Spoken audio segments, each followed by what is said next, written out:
Subscribe to our channel and hit the bell icon to never miss a video from us.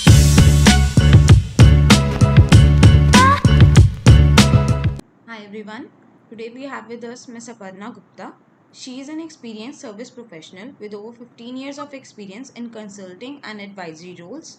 She has a unique blend of experience combining internal audit and forensic skill set. She's an MBA in finance and has a strong pedigree as a gold medalist and scholarship awardee from premier institutes of India in her formative years. Aparna has worked in senior capacities at Access Senior Consulting, EY, and Deloitte. She has also worked with government regulators on financial crime matters while assisting clients, including review of asset portfolio and fund analysis. She has also authored articles for business magazines and newspapers and facilitated workshops for industry professionals organized by regulatory authorities and other organizations. We welcome you, ma'am, to the expert interview series and we seek your guidance to learn more about the subject and from your experiences. Thank you, Ananta. That was a long and very generous introduction. Thanks for that.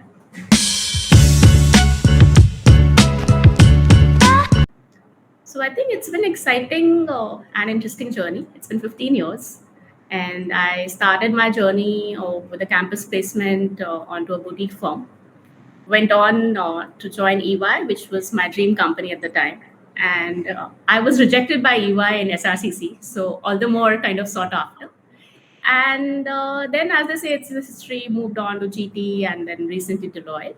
I've adopted quite a few roles, worked in different roles. It's not been a static journey for me. Learned a lot, internal audits and investigations and trainings, and I've authored a few articles, as you mentioned. So it's been enriching.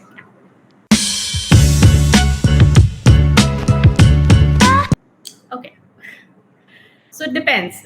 Are you talking about a day when, let's say, you're a fresher, and or a day right now, let's say, when I've had 14, 15 years of experience, and I give you a glimpse of both.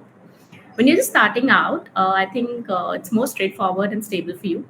You mostly in internal audits, or and from a consulting background, so it'll have that flavor probably. Though I've had a sneak peek into various clients' operations as well, but typically for a consulting firm or a consultant, it would be you would have a project or engagement charted out for you. You would be typically on a client side, having discussions with process owners, stakeholders, understanding what their business and process is all about.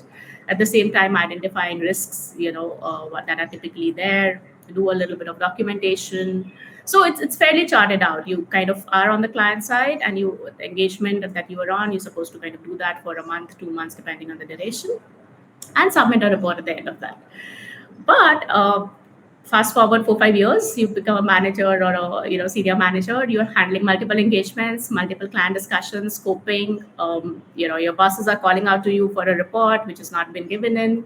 So it becomes a little bit of a this and that and everything. And fast forward to another 5 7 years where I am right now. Oh God, it's a mixed bag. You don't know what your day is gonna be. You think it's gonna be a chilled out day. It turns out to be a 14-hour day, which you did not expect. You have stakeholder management, you have client management. There's a fire somewhere. Some escalation has happened. Some team member is not doing well. You have to manage team expectations. You have to do some admin work. Oh, the invoicing has not happened. The billing has not happened. So for a consultant, I think by the time you are done with 13 to 15 years of your life, you pretty much are well versed with a lot of aspects that a little mini business would do. So yeah, it's interesting, nevertheless. See, I'll be very honest here. When I started out my career, I didn't even know there's something called, typically an internal audit. And I'm sure the millennials today and the generation today is far more, I would say, learn it that way. And but what I mean is that you don't need a special skill set. Like, for your being an IT professional, you have to have an engineering degree, or I had done my MBA. And I think the only thing when we're looking at, and maybe it's applicable to a lot of professions, given the freshers do not have too much of experience, what you're looking at is probably confidence that helps, strong communication skills, ability to think on your feet, logical thinking. And I think somewhere most of us interviewers are looking at, uh, you know, uh, what do you say, eagerness to learn, work hard, and sincerity. I think those are the attributes that we're looking for. There's no such technical qualification. Obviously, if you are good at your CADs, that helps. I mean, that's just a metric kind of, evaluate a candidate by. Right. But I think that's all that there is. And obviously, if I mean, today we are operating in a technical, technologically advanced universe. So if you have any additional skills, let's say you are strong with your Excel, or you Python, you do it on the side, or obviously that acts as a bonus, but that's not something that you initially must have to kind of get into this line.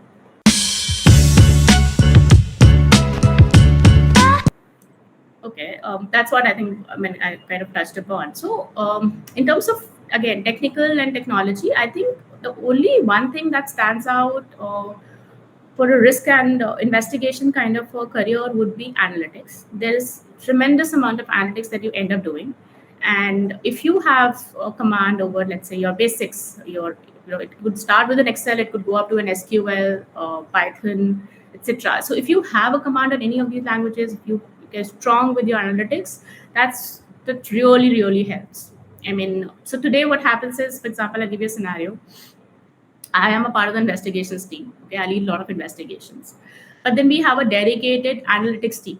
And we work in tandem that whenever you have a lot of number crunching, etc., to do, the analytics team does that.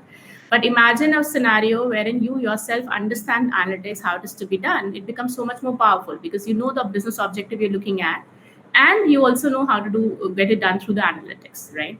So I think that's definitely something that stands out. And again, as I said, it's not something which is a must. But if I mean, I'm kind of looking at 4 5 years down the line, it will become as basic as probably being able to communicate. So that's important. And of course, there are a few certifications if people are interested. And this is more for, let's say, again, people who are trying to do a lateral change or a little high, I would say advanced in their career. Again, not expected from freshers, but if you have, great. For forensics, you have the certification called CFE, Certified Fraud Examiner. For internal auditors, you have certifications like CI, Certified Internal Auditor. If you can do those certifications, that add value to your CV. Oh, I think career opportunities are immense. I am not aware of any company that will not have a controls function. So they may call it with different names. Somebody calls it a governance and risk team. Somebody will call it a controls function. Somebody would call it internal audit function. Somebody would call it investigations team. But they all kind of come under the umbrella of risk and compliance. And whether you look at industry, whether you look at consulting, right, or advisory, etc. In both these I would say sectors or organization types, there is immense opportunity. From an industry point of view, we look at corporates. As per Companies Act, every listed entity has to have an internal audit team. They would definitely have some team which is looking at controls, which is looking at your internal audits, your processes, etc. So you definitely have an internal audit team. How advanced will depend obviously on the size, the business requirement of the entity, right? Similarly, increasing frauds are happening. More technical frauds are happening with all these online businesses coming in, and your fintechs, etc. A lot of risk, lot of fraud, etc. New ways of fraud, etc. are coming in. So to that extent, I think the opportunity is immense. Even for consulting, I mean, they have a separate vertical altogether, which they call a risk advisory or a financial advisory, depending on what is it, internal audit skill set you're looking at, or investigation skill set you're looking at. So even the consulting, most of the consulting organizations have a complete vertical, which would offer opportunities in for on the of these type. So I mean, this is not a skill that will ever go kind of. I mean, I would say ever go out of out of heat or out of steam, if I would say that. It's a career where, I mean, it's you will definitely find opportunities. It's just that which kind of entity you want to work back with, or which kind of how large or small organization you want to work back with. That's what.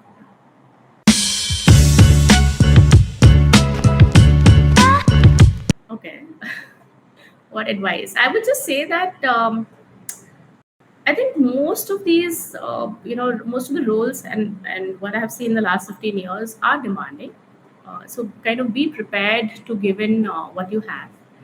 I would say spend the first 4 to 5 years, in trying to learn what I mean, again, a trend that and I don't like to generalize, but we do recruitments, and the trend that I've noted with the newer generation is that they would want to move on very fast. One project done, I'm getting bored. Can I do something else? And then you would be like, okay, 2 years done with that entity. Can I move to another entity? Growth, salary jumps, etc. You get that. All of that is fine, but focus on learning. Focus on getting the in-depth knowledge, because what you gain in the first 4 to 6 years will actually help you in a quantum jump later. But if you kind of skid past the first few years in the in this hunger for jump and growth and everything, then nobody's gonna, because in the initial years you make mistakes, you have seniors to cover it up for you, you have people to tell you you've made mistakes, and you can kind of you can move on with that. But 8 years down the line, if you make mistakes, there'll be nobody to tell you, and it'll not be taken so lying down. So make all the mistakes, learn as much as you can in the beginning, be sincere, and yeah, that's it. And everybody else is smart, so they don't know what to do.